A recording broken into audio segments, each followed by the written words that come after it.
अच्छा, अस्सलाम वालेकुम एवरीवन। मेरी आवाज आपको क्लियर आ रही है? सबसे पहले तो ये बता दें।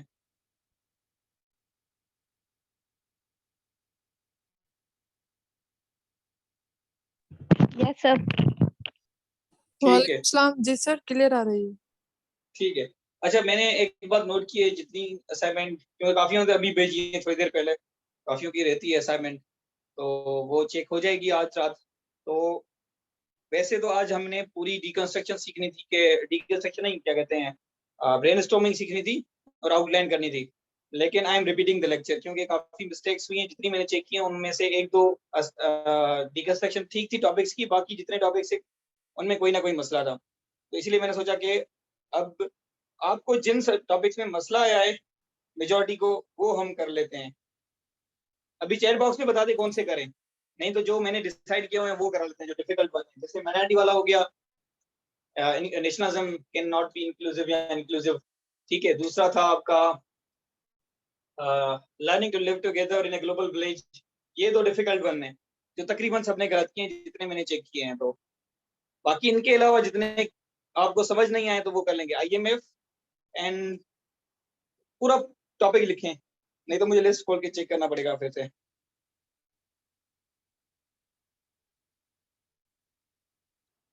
वो तो ओपन एंडेड था आईएमएफ वाला, आप कोई भी साइड लेके आप उसको प्रूव कर सकते थे।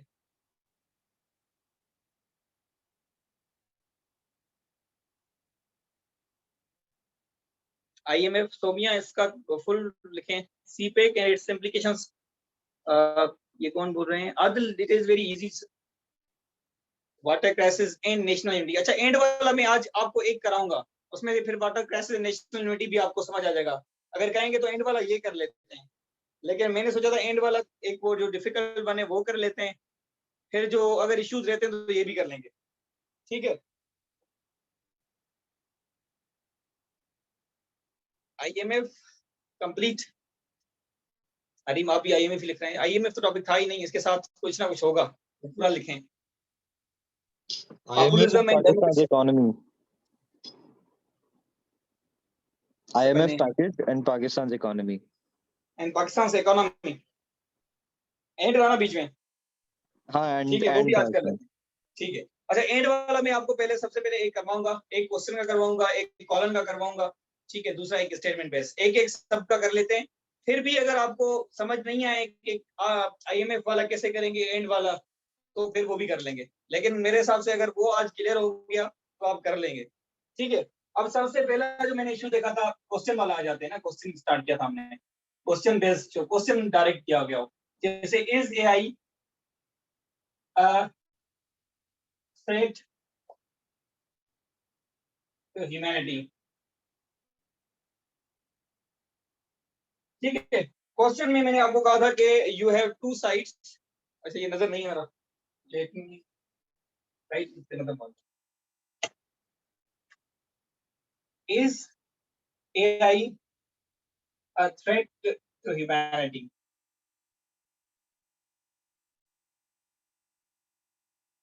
ठीक है। अब इस सवाल को क्वेश्चन मैंने आपको वैसे भी करवाया था, is Pakistan ready for digital revolution, same ही नोयत का सवाल है। इसमें भी आप दो पर्सपेक्टिव में से एक ले सकते हो, या फिर it is yes it is a threat, या फिर कहेंगे आप no it is not a threat, ठीक है। इसका मिड वे समहाउ पॉसिबल है कि आप कह सकते हो कि इसके अभी के हिसाब से कुछ थ्रेट्स हैं, ठीक है, बट उन पे अगर हम काम करें तो वो थ्रेट्स को हम मिटिगेट कर सकते हैं, ठीक है, ओवरकम कर सकते हैं। लेकिन कोशिश करें कि आप क्वेश्चन वाले में कोई एक साइड लें, वो ज्यादा बेहतर है। अगर आप यस लेते हो तो इसमें तो सबसे पहले आपका, अच्छा, किन किन ने क्या किया, फुल लेंथ आउटलाइंस बनाई है। मैंने उनको ब्रेनस्टॉर्मिंग सिखाई ही नहीं है, फुल लेंथ आउटलाइन सिखाया ही नहीं है, वो खुद बनाई है, टाइम भी ज्यादा लिया था, ठीक है। सबसे पहले आएगी इंट्रोडक्टरी रिमार्क। अब ये है क्या, वैसे आज करनी थी लेकिन ये नेक्स्ट लेक्चर में कर लेंगे, या फिर ये पास ये जो आप रेपिटेशन के बाद कर लेंगे। इसके बाद आएगी आपकी थीसिस, ठीक। थीसिस स्टेटमेंट में यस वाले में नो का छोड़ देते हैं हम। इसमें क्लियरली थीसिस में बताना है कि इट इज अ थ्रेट। अब उसको एक तो आप सिंपली ये बनाए, true artificial intelligence is a threat to humanity because उसके 4, 5, 6 थ्रेड्स दे दें, जैसे टेक्नोलॉजिकल सिंगुलरिटी, ठीक है, और आपका डीप फैक्ट्स हो गए, टेक सिंगुलरिटी हो गया, डीप फैक्ट्स हो गया, अनएम्प्लॉयमेंट हो गया, अनएम्प्लॉयमेंट हो गया, and so on so fourth, ठीक है। 3-4 यहाँ पे आपने उसके थ्रेड्स दे दिए, ठीक है। अब ये अगर आपने थ्रेड्स वाला पर्सपेक्टिव ले लिया, yes it is a thread, तो आपने यहाँ पे सेकंड एक्सप्लेनिंग होगा। अच्छा, इन्होंने क्या किया यहाँ पे, डेफिनेशन और एक्सप्लेनिंग ऐसे किया है, ये दिखाता हूँ। डेफिनेशन, वो भी स्पेलिंग भी गलत लिखी है काफियों ने, डेफिनेशन और एक्सप्लेनेशन, इनमें से कोई एक यूज कर लें, यहाँ तो डेफिनेशन, यहाँ तो एक्सप्लेनेशन। जो अच्छा, डेफिनेशन अगर लिखेंगे तो आपने एक का प्रॉपर डेफिनेशन पैराग्राफ लिखना है, और डेफिनेशन एंड एक्सप्लेनेशन पैराग्राफ का आपको डिफरेंस पड़ता है, तो उस हिसाब से आपने जो यहाँ पे लिखा है वैसा ही पैराग्राफ अंदर लिखेंगे। तो explaining for example artificial intelligence, ये आपका एक्सपोजिटरी पैराग्राफ उसमें बन गया। इसके बाद थर्ड जो हेडर बनेगा वो आप काउंटर का बना सकते हो। आपने यस किया है, इट इज द थ्रेट, आप कहेंगे आर्टिफिशियल इंटेलिजेंस इज ब्लेसिंग, ठीक है, यहाँ नॉट अ थ्रेट, सिंपली कहें काउंटर पर्सपेक्टिव,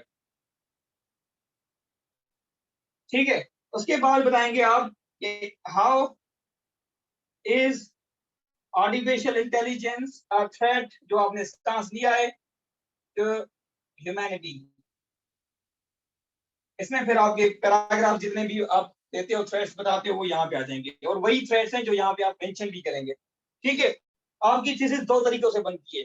आप किसी भी एक जो प्राइमरी हेडर है उसको लेकर अपनी ट्रू के साथ थीसिस बना दें, उसके फैक्टर्स दे दें, तब भी ठीक है, या फिर आप मल्टी डायमेंशन, अच्छा मैं इन पे आता हूँ चैट में बाद में, ठीक है, या तो मल्टी डायमेंशनल बनाए, उसमें 2 हेडर्स लेके हैं, ऑल्दो के साथ या ट्रू के साथ भी, फिर बट वाला फैक्टर यूज करें, true artificial intelligence is a threat. अच्छा, जब मीडियोकर वे लेते हैं इसमें, वो भी बताता हूँ, ले सकते हो, लेकिन बेहतर है कि आप कोई साइड लें, ठीक है। अब इसमें आपने बता दिया how is AI a threat to humanity, इसमें आपके थ्रेट्स आ जाएंगे पूरे के पूरे, डिफेक्ट्स आ गया, अनएम्प्लॉयमेंट क्रिएट करेगा, टेक्नोलॉजिकल सिंगुलरिटी ले आ सकता है, हाइपर वॉर क्रिएट कर सकता है, जनरेट कर सकता है, इसके साथ काफी और भी थ्रेट्स हैं इसके, वो आप जैसे रिसर्च पेपर्स पढ़ेंगे तो उसमें से आपको ये थ्रेट्स इसके मिल जाएंगे। जितनी अच्छी रिसर्च होगी आपकी, उतने अच्छे आपके पास आर्ग्यूमेंट्स होंगे, ठीक है। फिर आपका फिफ्थ हेडर, इसमें आपको जैसे मैंने बताया था क्रिएटिव बनेगा, तो अभी इसको छोड़ दें 1 मिनट, क्योंकि ये ए बी सेकेंडरी, अगर नहीं भी लिखते हो तो इतना बड़ा इम्पैक्ट नहीं पड़ता।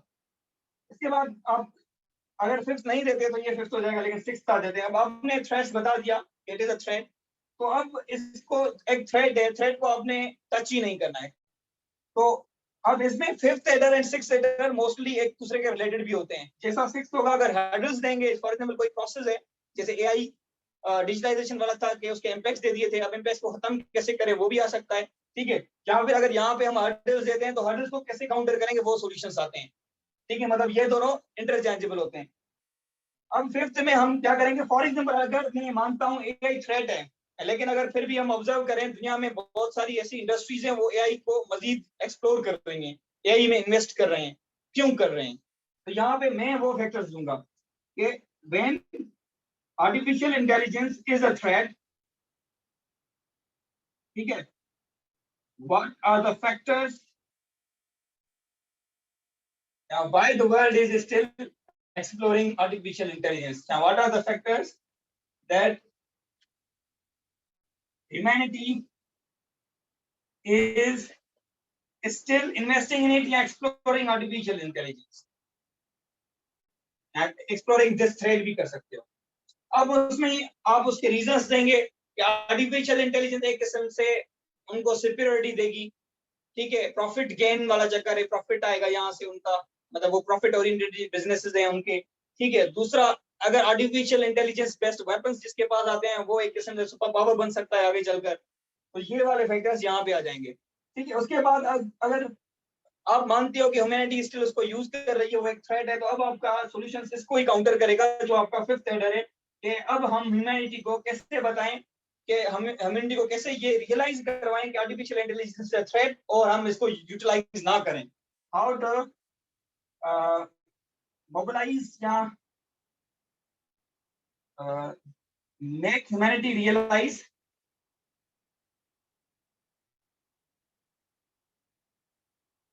realize the threats of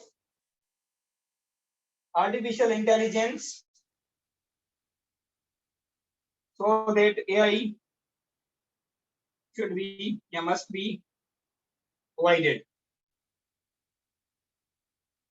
अब यहाँ पे एक किस्म से ये आपके सॉल्यूशंस आ गए जो आपके फिफ्थ हेडर को ही काउंटर करेंगे, ठीक है। फिर आपका 7th नंबर इसका कंक्लूजन आ गया। अब एक चीज आपको और नोट करनी है, अब मोस्टली ये हेडर बना लेंगे इजीली 4th नंबर। 5th में गलती क्या करते हैं लोग, इसमें काफियों ने गलती ये की थी, how is AI a threat to humanity लिखकर फिर दे दिया इम्पैक्ट्स ऑफ एआई, ठीक है, इम्पैक्ट्स ऑफ एआई। अब देखें एक बात आप अगर नोट करें, यहाँ पे अगर एक में अलग हेडर बनाता हूँ इम्पैक्ट्स ऑफ एआई, तो जो इम्पैक्ट्स लिखूंगा अंदर उसके सब हेडर्स बनेंगे वही सेम एआई के थ्रेड्स हैं। यहाँ इसके जो सब हेडर्स बनेंगे और इसके इम्पैक्ट्स के जो सब हेडर्स बनेंगे वो सेम बनेंगे। तो आपने एक चीज नोट करनी है, जब भी आपने 4th हेडर ये बना दिया, अगर ये इम्पैक्ट्स का है, इसमें सब हेडर्स अगर आपके इम्पैक्ट्स आते हैं या इम्पैक्ट से ओवरलैपिंग करते हैं, तो लाजमी तौर पे द सेकंड हेडर जो उसका होगा, ठीक है, उसके बाद वाला हेडर वो आपका कॉजेज से निकलेगा, क्योंकि ये इम्पैक्ट्स के साथ ओवरलैप कर रहा है। अगर फॉर एग्जांपल ये कॉजेज, ठीक है, जैसे हमने डिजिटाइजेशन वाले में किया था,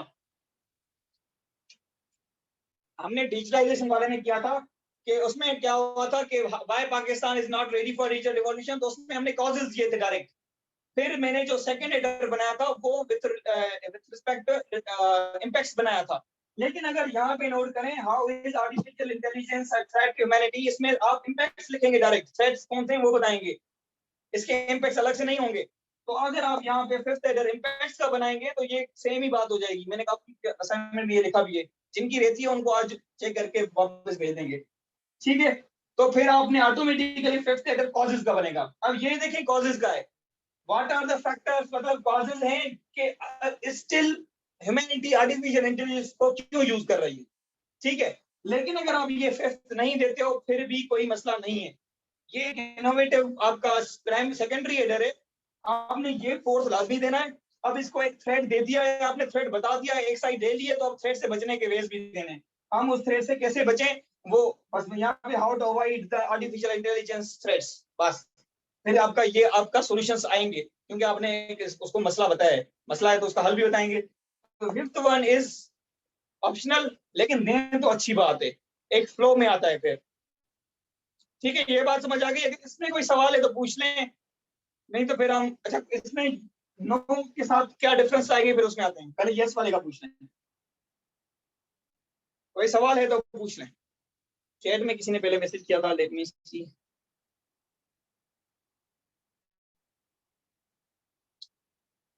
Sir, do we need to mention all the preliminary details in thesis that we will discuss in our essay, or just a broad idea?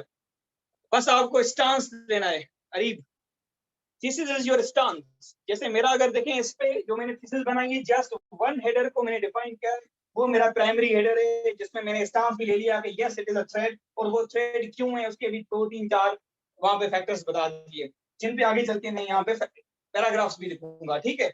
आप 2 में से भी बना सकते हो, यहाँ पे लिख सकते हो कि artificial intelligence threat to humanity because this one, ठीक है, so that humanity needs to mitigate the threats, needs to avoid use of artificial intelligence। अब उसमें ऑटोमेटिकली आपका 6th हेडर भी आ गया, ठीक है। 2 वाली जब बनती है वो थोड़ी क्या कहते हैं सेल्फ एक्सप्लेनेटरी बन जाती है, सिंगल हेडर की थोड़ी एक साइड हो जाती है, लेकिन कहीं कहीं पे आपकी सिंगल हेडर भी बहुत अच्छी बनेगी, जैसे ये it is a good thesis. अच्छा अहमद, ये शायद आपने सर से भी पूछा था, मैं क्योंकि वहां पे साइड पे बैठा हुआ था, इडियमेटिक अवॉइड करें तो ज्यादा बेहतर है, क्योंकि आप जो कहना चाहते हैं वो क्लियरली यहाँ पे सिंपल लैंग्वेज में उसको शेव करें, जो आपकी एक्सपर्टीज है राइटिंग की वो इंट्रोडक्शन में आ जाएगी, ठीक है। वो आपको इंट्रोडक्शन जैसे ही लिखेंगे उसमें उसकी जो आपकी क्या कहते हैं एसेंस है राइटिंग की, वो यहाँ पे पता चल जाएगी, वहां पे ये यूज करना इडियमेटिक एक्सप्रेशंस वगैरह, यहाँ पे उसको सिंपल आप जिन्हें जो स्टांस दिया है वो क्लियरली बताएं। और इसमें इसलिए कीवर्ड्स का बार बार यूज होता है, क्योंकि कीवर्ड से उसे कभी भी ये नहीं लगे कि we are deviating from the topic. ये बात क्लियर हो गई? ये मिटा दूं मैं, थोड़ा सा रिपीट कर दे शुरू से, ठीक है। अच्छा, आर्टिफिशियल इंटेलिजेंस जैसे क्वेश्चन था, मैंने एक क्वेश्चन पहले भी आपको करवाया था कि इसके दो पर्सपेक्टिव बन सकते हैं, या तो यस या तो नो। अगर आपने यस लिया है, अब यस की ये आउटलाइन है, आपने सबसे पहले इंट्रोडक्टरी रिमार्क देना है। ये क्या इंट्रोडक्टरी रिमार्क, इसको अभी छोड़ दें, ये नेक्स्ट लेक्चर में या आज के लास्ट वाले स्लाइड में कर देंगे, ठीक है। उसके बाद आपकी आती है थीसिस स्टेटमेंट। थीसिस स्टेटमेंट में आपने स्टांस बताना है जो आपने टॉपिक पे लिया है। अब इसमें मैंने टॉपिक लिया है, yes it is a threat, तो true artificial intelligence is a threat to humanity because उसके फिर फैक्टर्स दे दिए, ठीक है। अब उसके बाद आएगा explanation of AI. Explanation would be second paragraph, narrative अगर देना है काउंटर नैरेटिव तो वो थर्ड आएगा, ठीक है। थर्ड पैराग्राफ का एआई इज अ ब्लेसिंग, या फिर AI is not a threat, एक किस्म से सेम ही बात है, मैंने थोड़ा रिनोवेट किया है उसको, AI is a blessing, a counter perspective, ठीक है। उसके बाद आपका प्राइमरी हेडर बनेगा लास्ट में, और प्राइमरी हेडर ये है कि how is AI a threat to humanity, जो मेरा स्टांस है उसके मैंने फ्रेश दे दिए। अब इसके बाद ये fifth one header is secondary header, और इसको हम अवॉइड कर सकते हैं। इवन सिक्स्थ इज आल्सो है, क्या है, सेकेंडरी है, लेकिन हम एक हेडर पे ऐसे नहीं बना सकते, इसीलिए एक इनमें से रखना है, एक हटा भी सकते हो, दोनों रखें तो अच्छी बात है। तो अब एक थ्रेड है, ठीक है। अब मैं थ्रेड मान रहा हूँ एक चीज को, तो उसको मुझे अवॉइड करना है। अब अवॉइड करूंगा तो फिर उसके सॉल्यूशंस यहाँ आ गए 6 में, ठीक है। लेकिन यहाँ पे बीच में आपका इनोवेटिव हेडर जो कहूंगा मैं, वो ये बनता है कि अगर ये थ्रेड है, फिर भी मेजॉरिटी जो टेक इंडस्ट्री है, मेजॉरिटी ऑफ टेक इंडस्ट्री वो इसको यूटिलाइज कर रही है, आर्टिफिशियल इंटेलिजेंस के बेस्ट वेपन्स भी बन रहे हैं, गैजेट्स भी बन रहे हैं। तो हम एआई को फिर क्यों यूज कर रहे हैं, उसके फैक्टर्स बताने हैं, उसके रीजंस बताने हैं, ठीक है। तो फिर when AI is a threat, what the factors, what are the factors होगा, what are the factors that humanity is still exploring AI। अगर ये थ्रेट है तो फिर क्यों हम इसको यूटिलाइज कर रहे हैं, ठीक है। उसके बाद थ्रेट है, तो अब ह्यूमैनिटी को हमने कैसे रियलाइज कराना चाहिए, कैसे हम टेक इंडस्ट्री को बताएंगे कि आप एक थ्रेट को यूटिलाइज कर रहे हो, उसमें एक्सप्लोर कर रहे हो, उसको अवॉइड करें, वो उसकी सॉल्यूशंस आप यहाँ पे दे देंगे, ठीक है। उसके वेज डिफरेंट आएंगे, और फिर आ जाएगा आपका कंक्लूजन, ठीक है। ये बात समझ आ गई, ये कैसे बना वो भी समझ आ गया, एक साइड लेके एक ही साइड को आपने प्रूव करना है। अब इसमें कहीं पे भी यस, सिर्फ एक काउंटर पर्सपेक्टिव का एक पैराग्राफ होगा जिसमें आप कहेंगे कि no it is not a threat, क्योंकि उसके इतने सारे फायदे हैं, मेडिकल में फायदा दे रहा है, हमारी सेल्फ ड्राइविंग कार्स आ रही हैं, हमारी लाइफ ईज हो रही है, मेनी थिंग्स वो आ सकती हैं। अब यस पे आ जाए,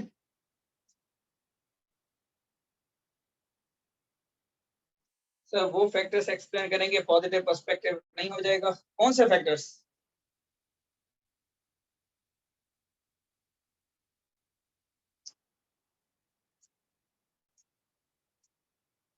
ये जो आप फिफ्थ वाला बता रहे हैं, इसमें फैक्टर्स, अच्छा इसमें फैक्टर्स दो टाइप्स के बनते हैं, एक, हाँ, एक इसमें ना थोड़ा आप आ जाएंगे कि ह्यूमैनिटी थिंक दैट, आप कहेंगे दे आर मिसगाइडेड, आपने उस तरीके की लैंग्वेज यूज करेंगे, they are misguided in the या क्या कहते हैं, bluffed by the artificial intelligence products, जो हमें लिमिटेड एक फायदा दे रहे हैं, आपको लैंग्वेज उस तरीके से करनी है। दूसरा, आपने यहाँ पे पावर गेम देनी है, प्रॉफिट ओरिएंटेड बिजनेस है वो देने, मतलब ऐसे एड्रेस देके आने जो आपको अपने स्टांस पे प्रूव करें। अब यहाँ पे ये नहीं करेंगे क्योंकि एआई मेडिकल में फायदा दे रही है इसलिए हम यूज कर रहे हैं, एआई क्योंकि सेल्फ ड्राइविंग कार दे रही है वो देंगे, वो यहाँ पे नहीं आएंगे, वो आपके स्टांस में बिल्कुल खिलाफ हो जाएंगे। यहाँ पे वो फैक्टर्स ले आएंगे जो एक्चुअली गलत फैक्टर्स हैं,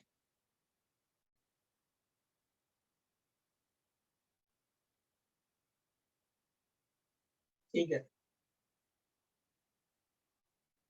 स्क्रीनशॉट ले लिए,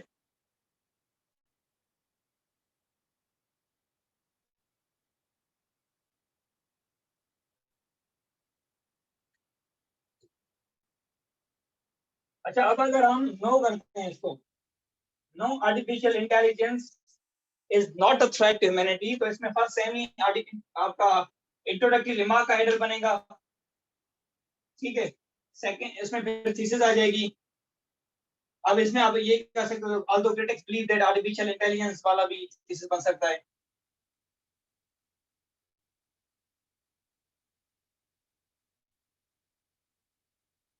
that AI is a threat to humanity या will end humanity, ठीक है, will end या put an end to humanity। ये 10 आ गए यहाँ पे, ठीक है। Artificial intelligence is a blessing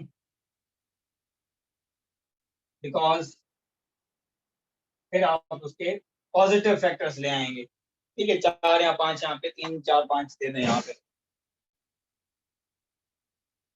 शायद ट्रांसफर मर गया।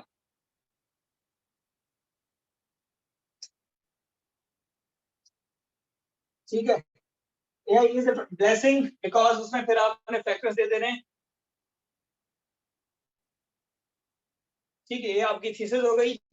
एंड सेकंड फिर आपका एक्सप्लेनेटरी एक्सपोजिटरी पैराग्राफ बनेगा, एक्सप्लेनिंग आर्टिफिशियल इंटेलिजेंस, ठीक है। फिर अपना काउंटर, क्योंकि अब इसमें यहाँ ने आपने नो वाला साइड लिया है, तो AI इज अ थ्रेट, या विल सेम के will put an end to humanity, ये भी लिख सकते हैं, threat to humanity, a counter perspective. मैं थोड़ा जल्दी लिख रहा हूँ इसलिए मैं भी समझना है, लेकिन मैं बताता जा रहा हूँ, ठीक है। अब इसमें जो फोर्थ हेडर आपका बनेगा, उसमें आपने प्राइमरी जो स्टांस है वही लेना है कि AI is not a threat या ब्लेसिंग। तो उसमें आपको क्वेश्चन बनाना है, how is AI a blessing या फिर नॉट अ थ्रेट, इनमें से कोई एक वर्ड यूज कर सकते हो आप। उसके फिर फैक्टर्स देंगे, ठीक है। अब थ्रेट नहीं है, ठीक है, तो सिंपल उसी बात को, अगर आपने यहाँ पे आल्दो दिया है तो आप यहाँ पे ये दे सकते हो, ठीक है। लेकिन अगर ना देते हो, नहीं देते तो भी कोई मसला नहीं है। How is AI a blessing, ठीक है। फिर उसमें आप थ्रेड्स देंगे, आप अभी तक थीसिस में हम कहाँ पहुंच गए हैं, ठीक है। तो उसमें आप ब्लेसिंग के फैक्टर्स देंगे। अब यहाँ पे फिर ये इनोवेटिव बनेगा, ठीक है, इसको हम अभी छोड़ते हैं। अब क्योंकि आपने पॉजिटिव साइड ली है, it is not a threat, तो सिंपल यहाँ पे आएगा हाउ टू गेट मैक्सिमम, इससे मैंने उसमें किया था।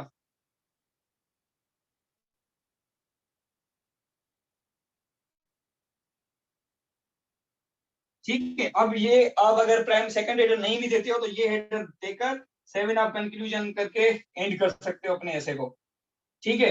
लेकिन अगर यहाँ पे देना चाहते हो, थोड़ा दिमाग लड़ाएं, सेम जो मैंने पहले बनाया था उसी को ही थोड़ा रिप्लेस करना, थोड़ी उसी की वर्डिंग चेंज करनी है, और ये वाला हेडर बनाए अभी चैट बॉक्स में मुझे भेजें।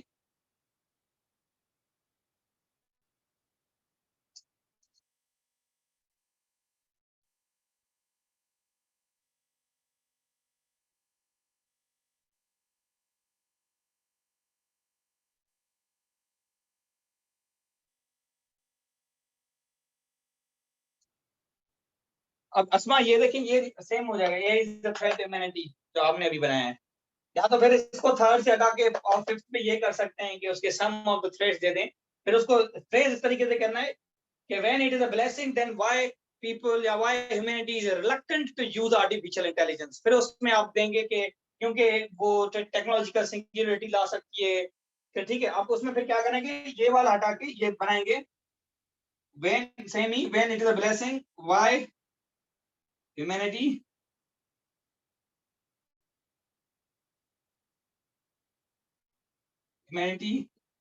is reluctant explore it, ठीक है। when artificial intelligence blessing why humanity या why is humanity क्वेश्चन बनाएंगे तो फिर ज्यादा बेहतर है। humanity reluctant to explore it, फिर उसमें आप फैक्टर्स दे देंगे।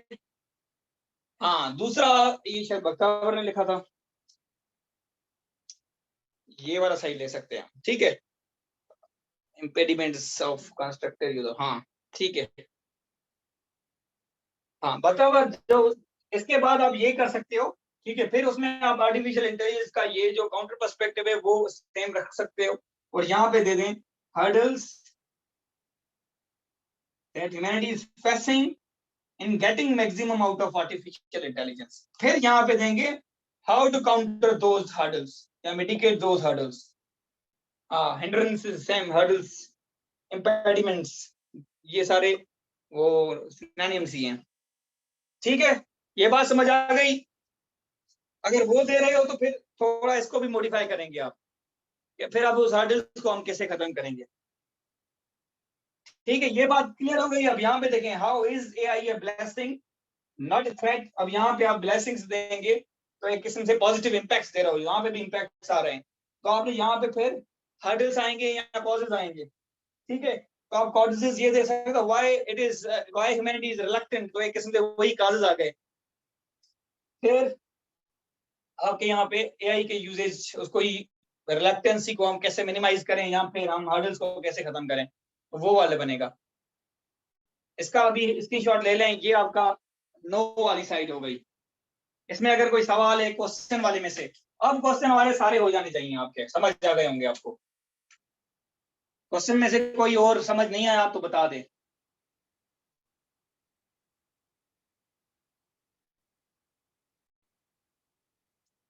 बता दूं?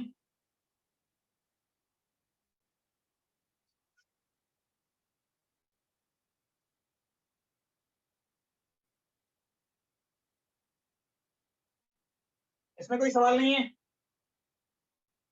फिर थोड़ा जल्दी बोला करें यार, मैंने मिटा दिया। Fifth point was factors, hurdles आएंगे। ठीक है, कि आर्टिफिशियल इंटेलिजेंस को हम हर्डल्स आ रहे हैं जो यूज करने में, क्योंकि it is a positive thing तो आप हर्डल्स दे सकते हो। ठीक है, नेगेटिव में हर्डल्स नहीं आएंगे। Why humanity is reluctant to use it? Sir, please repeat.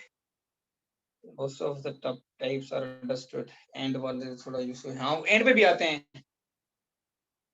हाँ, नेशनलिज्म भी इंक्लूसिव, ये कर लेते हैं। ठीक है, अच्छा ये जो अभी इसी टॉपिक का सवाल है ना, उनका देख लेते हैं पहले, थोड़ा जल्दी पूछ लिया करें क्योंकि मैंने मिटा दिया है।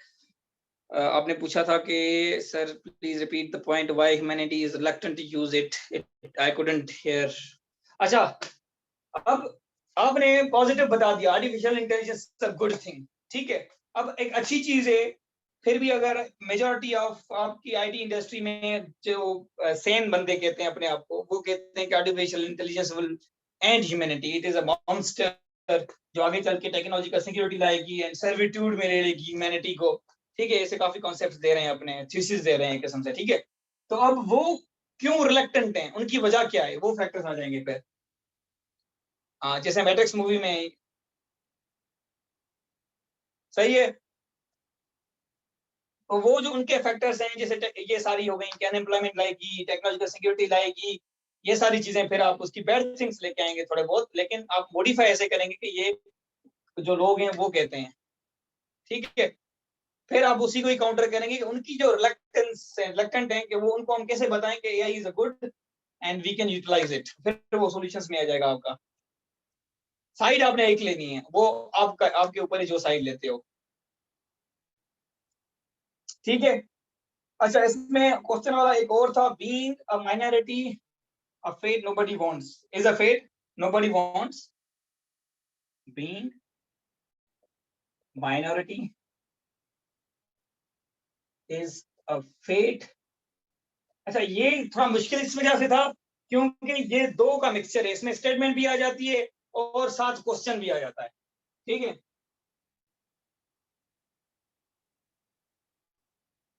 इसके बाद फिर क्वेश्चन था, कैन नेशनलिज्म बी इंक्लूसिव। अब देखें, इसको आप ट्रीट करेंगे दोनों का मिक्सचर। क्वेश्चन में आपने यस भी कर सकते हो, नो भी कर सकते हो। क्या था? Being minority. सर जगह असाइनमेंट था नहीं ना, उसमें बेरिंग लिखा हुआ था, बीइंग ने अच्छा, लिखा बेरिंग था, सॉरी, फिर मैं भी टाइपिंग एरर हो गया था, जल्दी में लिखा होगा। हुआ। ठीक है, it is a being minority. ठीक है, being minority is a fact nobody wants, can nationalism be inclusive. ठीक है, मैंने 3-4 असाइनमेंट चेक की तो उसमें तो मिस्टेक नहीं थी, उन्होंने समझ लिया था बीइंग, ये मतलब बीइंग टॉपिक समझ लिया था। ठीक है, लेकिन चलें, it can be a mistake. तो अब मसला पता है क्या है, इसमें एक तो आपके पास स्टेटमेंट है, अब आपने इस असल में आंसर करना है इस क्वेश्चन का, can nationalism be inclusive, but with reference to, in perspective of कहेंगे ये माइनॉरिटी, इस स्टेटमेंट की क्यों ये वो फेट है कि मिनॉरिटी चाहती है कि हम मिनॉरिटी ना रहे, मतलब एक किस्म का रिलक्टेंट है। ठीक है, अब इसमें अगर देखें, being minority is a fate nobody wants, वो किसकी खासियत है? वो एक्सक्लूसिव नेशनलिज्म की खासियत है जो अभी इंडिया का चल रहा है।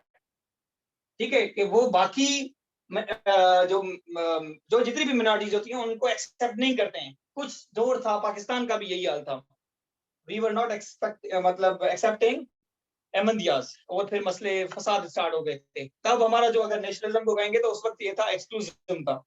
अब वो रहते मतलब पड़ोस में ही होंगे, लेकिन हम उनको करते कुछ नहीं है, बस एक वो अमेंडमेंट के जरिए अमन हो गया। ठीक है, तो अब अपने आंसर करना है कैन नेशनलिज्म बी इंक्लूसिव का। ठीक है, but with respect to the statement. अब इसका जो फर्स्ट स्टेटमेंट था वही सेम बनेगा, आप थीसिस वही बनाएंगी कि नेशनलिज्म इंक्लूसिव हो सकता है कि नहीं हो सकता, वो आपके ऊपर है, कौन सा साइड लेते हो। मैं लूंगा कि उसको ले सकते हैं। ठीक है, अब इसमें आप थीसिस में ये देखें, मिनॉरिटी वाले ले आए पहले फैक्टर। ठीक है, मिनॉरिटी वाला कि minority is always in an exclusive view, in an exclusive nationalism। ठीक है, ये आपने स्टेटमेंट को मानना है क्योंकि सच भी है। True in an exclusive nationalism minority faces a terrible fate. ये एक आपने स्टेटमेंट मान ली, उसकी जनरल एक स्टेटमेंट। ठीक है, फिर आप आ जाएंगे but nationalism can be made inclusive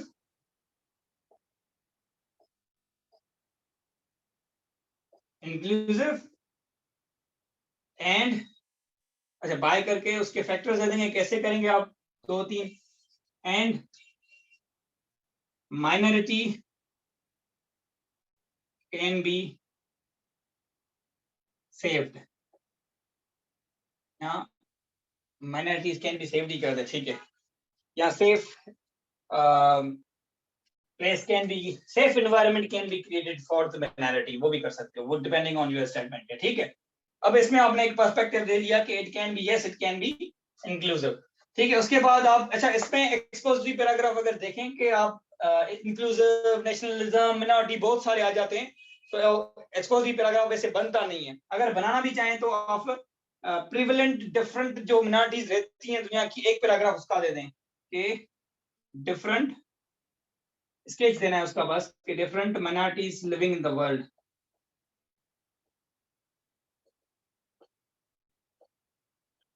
ठीक है, उसका एक ही पैराग्राफ इनफ है, उसमें डिफरेंट जितनी भी मिनॉरिटीज जहां जहां रहती हैं, मशहूर जो भी हैं, मतलब जिन पे कैसे मसले चल रहे हैं अपने गवर्नमेंट के साथ, आप उनको ले आएंगे। ठीक है, उसका फायदा ये होगा कि वो मेजर कम्युनिटीज है अपने यहाँ, लेकिन उनके साथ मसले चल रहे हैं, जैसे आप मुस्लिम कह सकते हो इंडिया।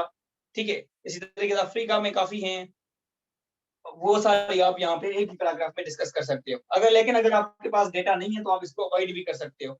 ठीक है, इसके बाद आपका सिंपल जो नेशनलिज्म वाला है उसकी साइड आ जाएंगे, जो आपका प्राइमरी रीडर है। काउंटर इसमें बना सकते हो, काउंटर बना दो। ठीक है, nationalism can not B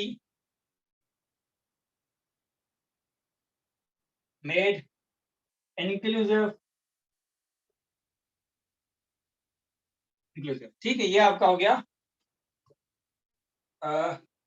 counter perspective. ठीक है, अब आप कह रहे हैं it can be made inclusive, तो आप उसका देंगे how can nationalism be made inclusive for the minorities। ठीक है, उसमें आप डिफरेंट फैक्टर्स दे देंगे या वे आउट्स दे देंगे कि वो कौन कौन सी चीजें हैं जो हम करेंगे तो मिनॉरिटी एक सेफ हेवन क्रिएट हो जाएंगे और मिनॉरिटी एक पार्ट ऑफ सोसाइटी बन जाएंगी। ठीक है, फिर सेम ही आप हर्डल्स दे सकते हो। ठीक है, यहाँ फिर आप इम्पैक्ट दे सकते हो कि अगर हमने नेशनलिज्म को अचीव नहीं किया, इंक्लूसिव नहीं बनाया, तो उसके मसले क्या होंगे। ठीक है, और उसके बाद सॉल्यूशन दे देंगे। अगर इम्पैक्ट देंगे तो उस हिसाब से सॉल्यूशन देंगे, हर्डल्स देंगे तो उस हिसाब से सॉल्यूशन देंगे। सिंपल है, यहाँ पे ये डिसाइड करेगा कि सिक्स एडर क्या बनेगा। अगर मैं यहाँ पे इम्पैक्ट देता हूँ ऑफ बीइंग एक्सक्लूसिव नेशनलिज्म, तो आपने पूरी मिनॉरिटीज पे जो मसले आ रहे हैं वो सारे डिस्कस करने हैं, ठीक है। यहाँ फिर हर्डल्स देते हैं, hurdles in the way of achieving inclusive nationalism. उसमें फिर आप दे देंगे कि जो मेजॉरिटी है वो अथॉरिटी चाहती है, ज्यादा शेयर चाहती है, वो सारे मसले फिर आप उस साइड आ जाएंगे, फिर उसके फैक्टर्स दे देंगे। फिर उनको हम हर्डल्स को कैसे मिटी करेंगे, how to overcome hurdles. Simple है, एक बार बस आपको समझ आ जाए,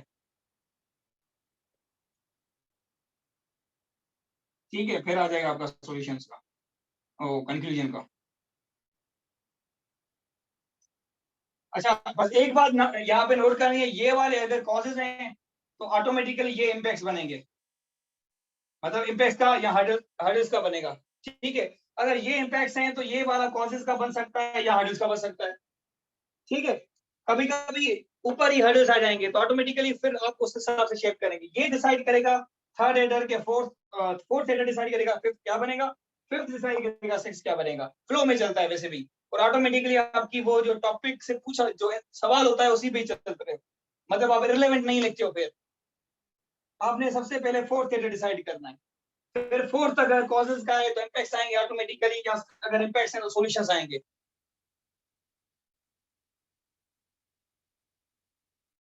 ऐसा कर लेते हैं रिपीट, एक बार ये कंप्लीट कर ले, ठीक है। अगर ये इम्पैक्ट्स हैं तो यहाँ पे कॉजेज आ जाएंगे, कॉजेज से आपका सवाल मतलब वो सेंटेंस बनेगा और वही फैक्टर्स आएंगे। फिर आप जो सिक्स्थ है आपका फिफ्थ डिसाइड करता है, ठीक है। अब ये देखें नेशनलिज्म, यहाँ पे दो चीजें थी, लेकिन आपने आंसर क्वेश्चन को ही करना है, वो स्टेटमेंट है वही डिसाइड करेगी कि आपको आंसर करना कैसे। ये वाले इस टाइप के सवाल आपको करंट एंड पाकिस्तान अफेयर्स में भी मिलते हैं, ठीक है। तो आपने यहाँ पे एक साइड लेनी है कि can nationalism be inclusive, yes या नो, फिर यस पर in with respect to the above statement, ठीक है। उस हिसाब से मैंने दे दिया कि एक जनरल ट्रूथ मैंने एक्सेप्ट किया है, yes in an exclusive nationalism minority faces a terrible fate, ठीक है। अब मैं इस पे भी, क्योंकि इसको मैंने हेडर बनाया, इस पे भी एक हेडर बना सकता हूँ यहाँ पे, हाउ के पहले, हाउ से पहले ये minority faces a terrible fate in an exclusive वो वाला क्या कहते हैं एक्सक्लूसिव नेशनलिज्म, ठीक है। फिर उस पे एक पैराग्राफ आप लिख सकते हैं,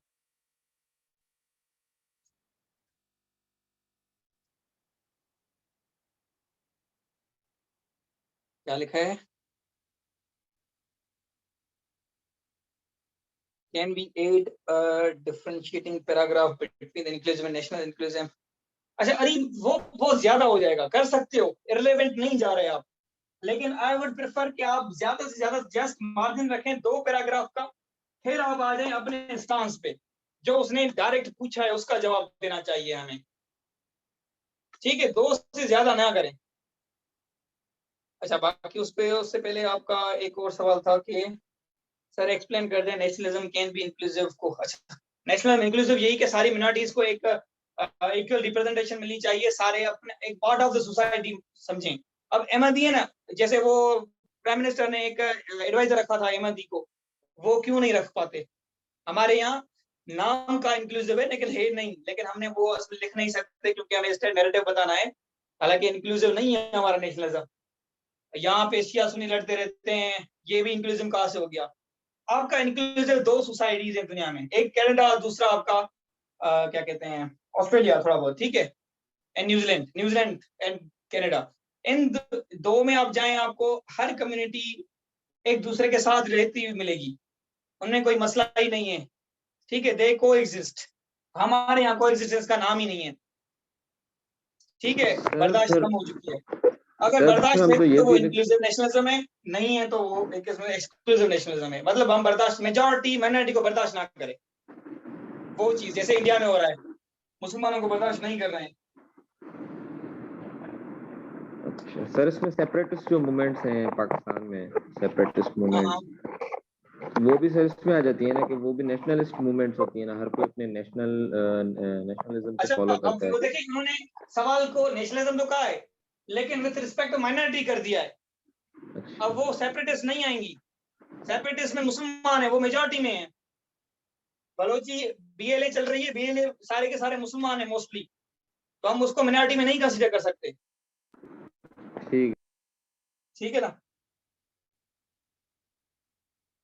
इसमें कोई सवाल और इसके अलावा ये बात क्लियर हो गई। आपने पहले थर्ड बनाना है हेडर।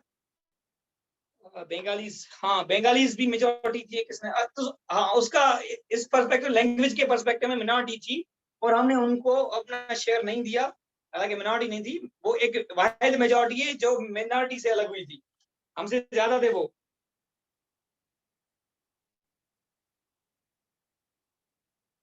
क्या लिखा है,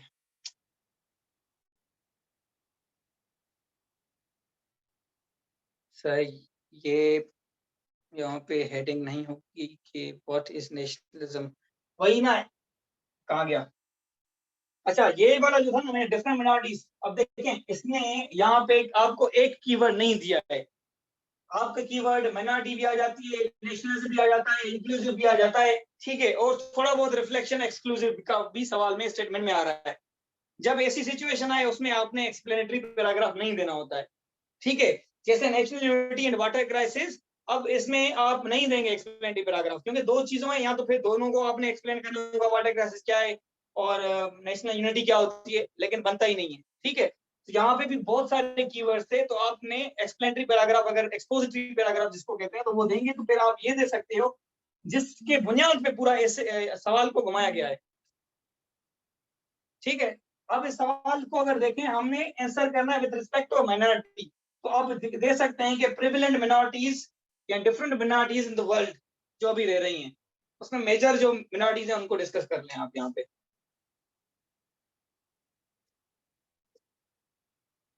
और कोई सवाल?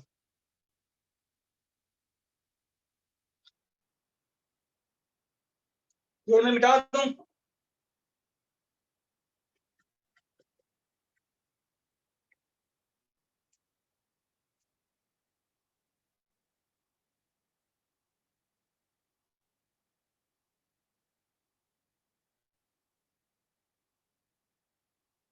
अच्छा अब मैं आपको एक कॉलम वाला कराऊंगा।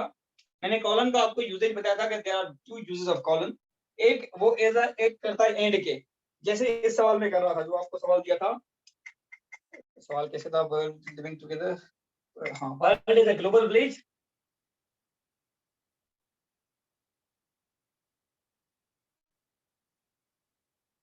Column learning to live together, ठीक है। अब ये सवाल अगर देखें, कॉलम को आप रिप्लेस कर सकते हो विद एंड। ये एंड वाला, ये जैसे national unity and water crisis था, ये भी सेम है, दो डिफरेंट टॉपिक्स हैं, दो डिफरेंट पर्सपेक्टिव्स हैं, उनको एक कॉलम या एंड के जरिए मिलाया जाए। आपको भी अब इनका रिलेशन लेके चलना है। सबसे पहले आप इंट्रोडक्टरी रिमार्क देंगे, ठीक है, फिर आप थीसिस देंगे। अब इसमें थीसिस क्या बन सकते हैं, ये आपको एक किस्म से ओपन एंडेड क्वेश्चन है, आप कोई भी रिलेशन बना सकते हो, ठीक है। अब मैं ये कह सकता हूं कि currently due to the lack of coexistence या लर्निंग टू लिव टुगेदर को नहीं मानने वालों की वजह से हम ग्लोबल विलेज में एक मसले देख रहे हैं, ठीक है। वी आर नॉट कोएग्जिस्टिंग, वो इससे भी स्टार्ट कर सकता हूँ, ठीक है। यहाँ पर हम दे सकते हैं कि it is important to learn how to live together in a global village to get the maximum benefits of global village. अब यहाँ पे थोड़ा बहुत आपको ग्लोबलाइजेशन वाला कॉन्सेप्ट भी आ रहा है। जितने भी ग्लोबलाइजेशन के फायदे आ रहे हैं वो तभी आएंगे जब हम टुगेदर, मतलब कोएग्जिस्ट करना स्टार्ट करेंगे, ठीक है, क्योंकि we are dependent on each other. अगर हम कोएग्जिस्ट स्टार्ट करेंगे तो ही हम ग्लोबल विलेज के फायदे दे सकते हैं। उस तरीके से भी ले सकता हूँ इसको, मतलब ये आपके हाथ में है कि आप किस साइड इसको लेके जाते हो।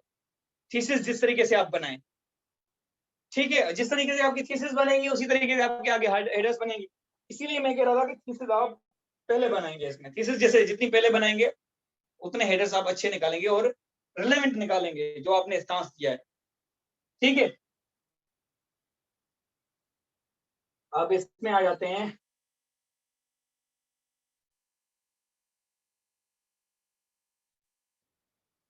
Global village is facing various impacts, even hurdle भी दे सकते हैं। अगर मैं हर्डल्स वाला बनना चाहता हूं तो हर्डल भी दे सकते हैं। Due to lack of learning together, learning to live together, या कोएग्जिस्टेंस भी लिख सकते हो डायरेक्ट इसका सिनोनिम। ठीक है, लर्निंग टू लिव टुगेदर। अच्छा, इसको आगे although लगा दें या फिर आप to लगा दें। Although global village is facing various impacts due to lack of learning to live together, yet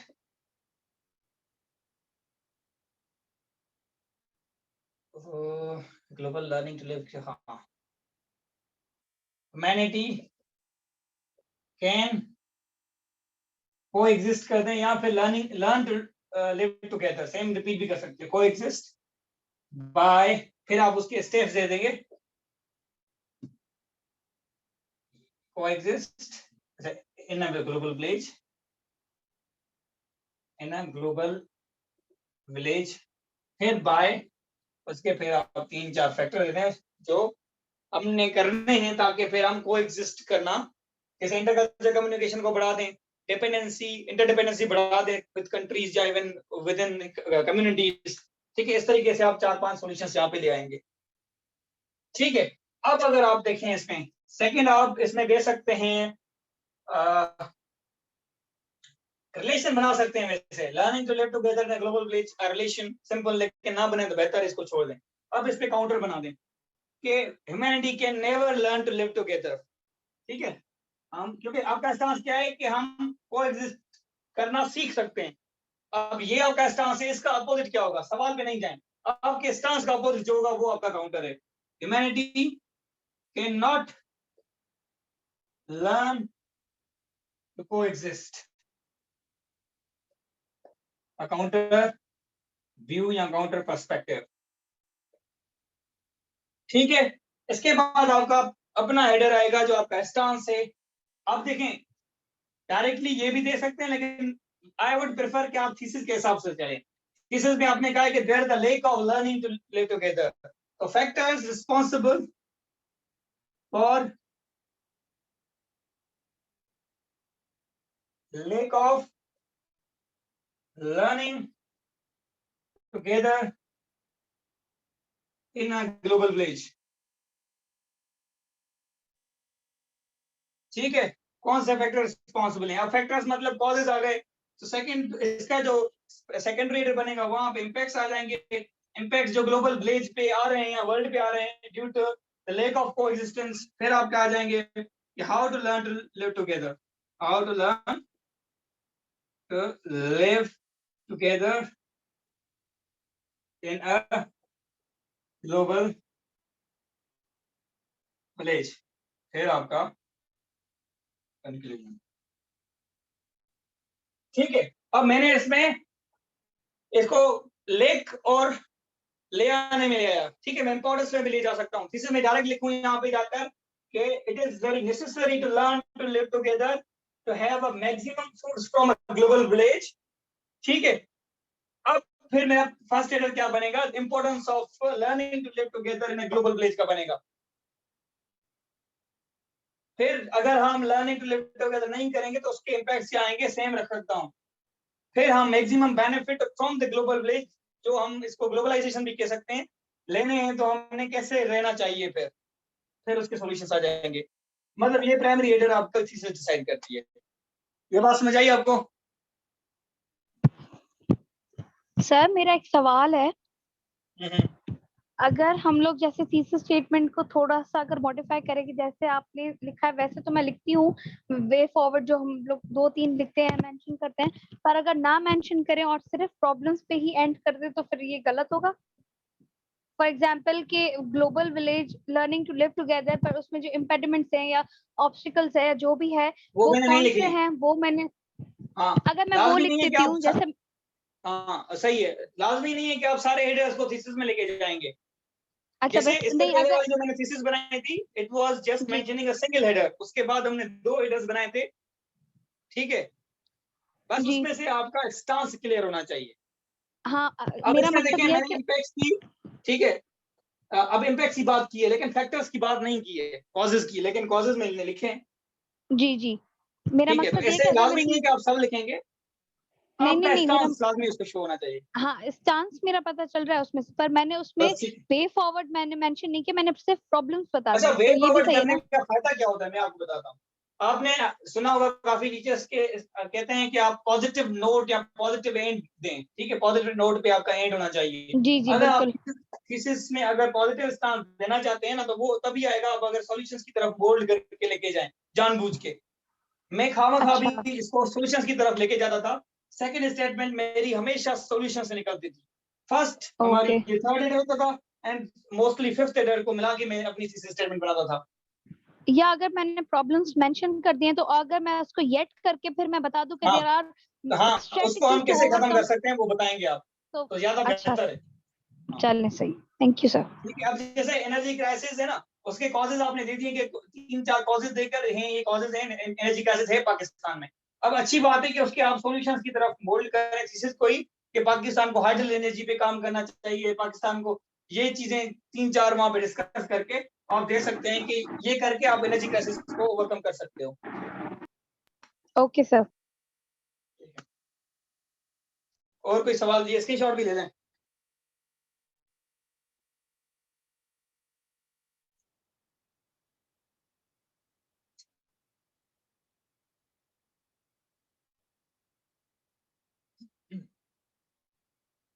ये मैं बता दूं, समझ आ गया? अब एंड वाले आपको समझ आ गए होंगे।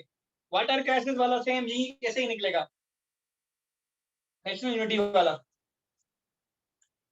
अब उसमें आपके पास हालांकि 2 साइड्स हैं, लेकिन एक साइड ज्यादा इजी करना है कि how water crisis is creating या paving way for national disunity. पहला वही होगा एडर। अब वो क्या है, अगर आप नोट करेंगे उसमें आप क्या लिखेंगे, कॉज लिखेंगे, इम्पैक्ट लिखेंगे, कौन बताएगा? वाटर वाला? Causes sir. नहीं, आप इम्पैक्ट्स लिखेंगे कि नेशनल जो, हाँ इम्पैक्ट्स आएंगे कश्मला, बिल्कुल। आपने उसमें इम्पैक्ट दे दिए तो नीचे वाला ऑटोमेटिकली फैक्टर्स से निकलेगा कि फैक्टर्स कौन से हैं जो वाटर क्राइसिस को ट्रिगर करें and ultimately are resulting in the national disunity. ठीक है, मैं तीनों आइडिया लिख देता हूँ, इजी हो जाएगा आपके लिए।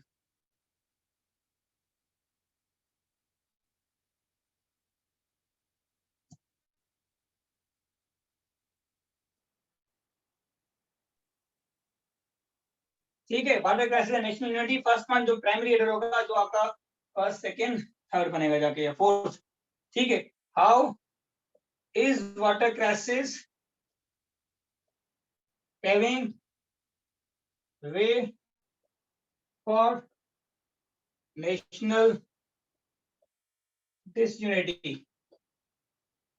अब इसमें आपके मोस्टली इम्पैक्ट्स ही आएंगे जो हमारी पाकिस्तान पे हो रहे हैं नेशनल डिसयूनिटी की वजह। ठीक है, फिर आपका आएगा कि factors that are triggering water crisis and ultimately resulting in national disunity. ठीक है, उसके बाद देंगे हाउ टू डाइल डाउन या mitigate water crisis so that national या and water crisis and preserve national unity, या फिर एंड प्रिजर्व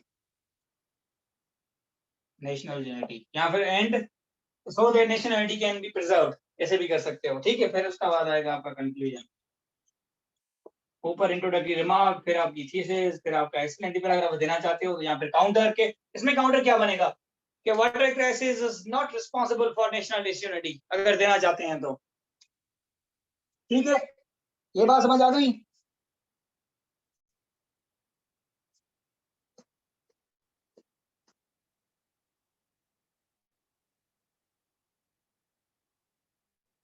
ये मैं बता दूं।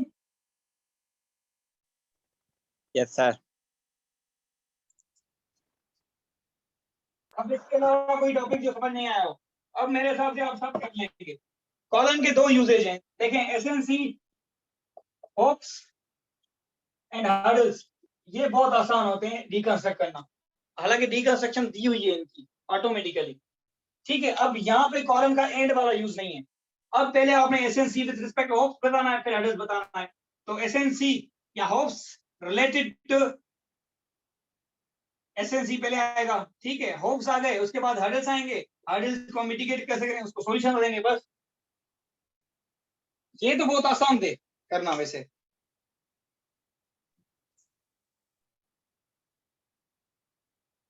अब ये देखें, होप्स एंड हर्डल्स एक दूसरे के अपोजिट नहीं है, तो आप इसमें ये कह सकते हो देयर आर सम हर्डल्स, ठीक है, and hopes as well let SNC, but hurdles can be mitigated by, उसके सॉल्यूशन देंगे, इस तरीके से हम हर्डल्स को खत्म कर सकते हैं, and hopes can be maximised.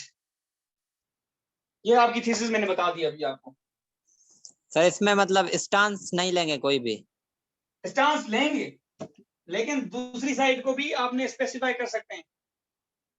हाँ, दोनों को डिफाइन करना है, होप्स भी देने हैं, हर्डल्स भी देने हैं, लेकिन एक साइड पे आपने कैसे ये नहीं कर सके होप्स को आप जस्ट काउंटर में रख लें, नहीं, होप्स आपने बताने 5-6 होप्स देंगे, 5-6 हर्डल्स देने, फिर हर्डल्स को काउंटर भी करेंगे कि हर्डल्स को हम कैसे खत्म करें।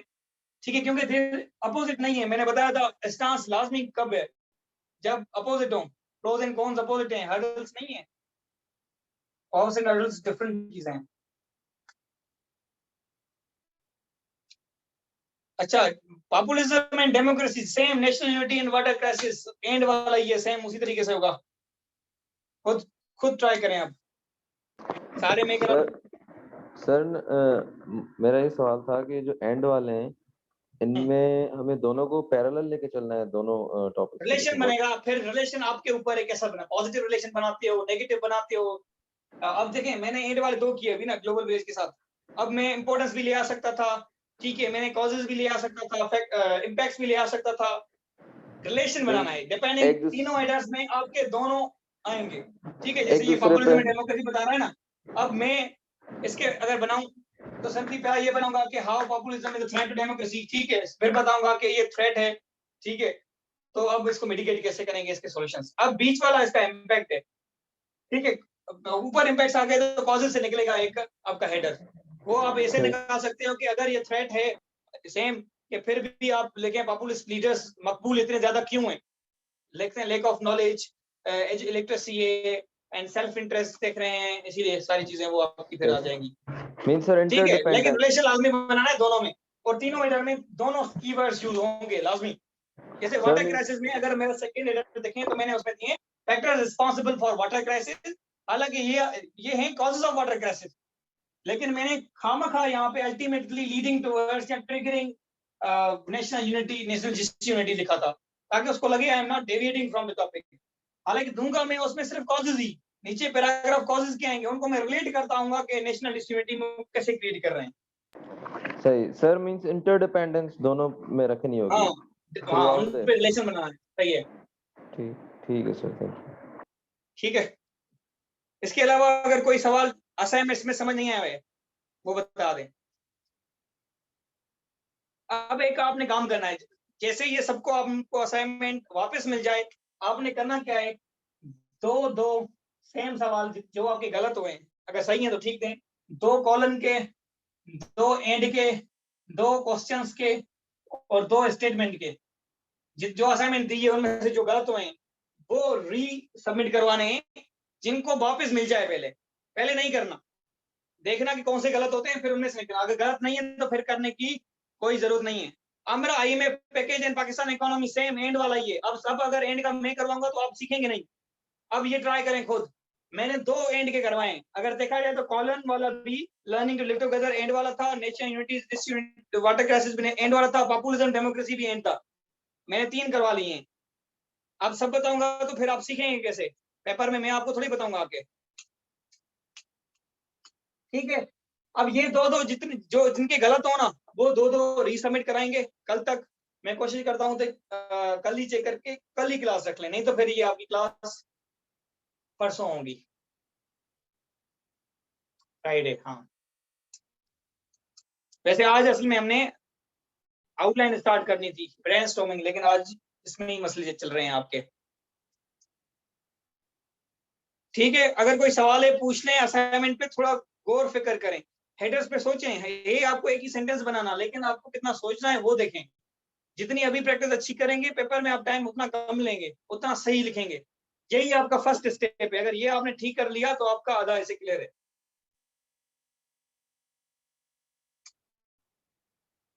यहीं पे अगर आपने कोई भी एक हेडर रिलेवेंट बना दिया तो वहीं पे आपको फेल कर देगा, आगे पढ़ेगा ही नहीं। ठीक है, अगर कोई सवाल है तो पूछ लें।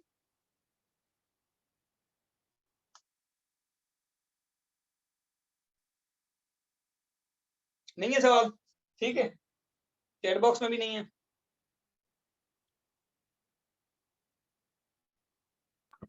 नो सर, बस ठीक है, पूछिए ठीक है, अल्लाह हाफ़िज़। पूछिए। अल्लाह हाफ़िज़।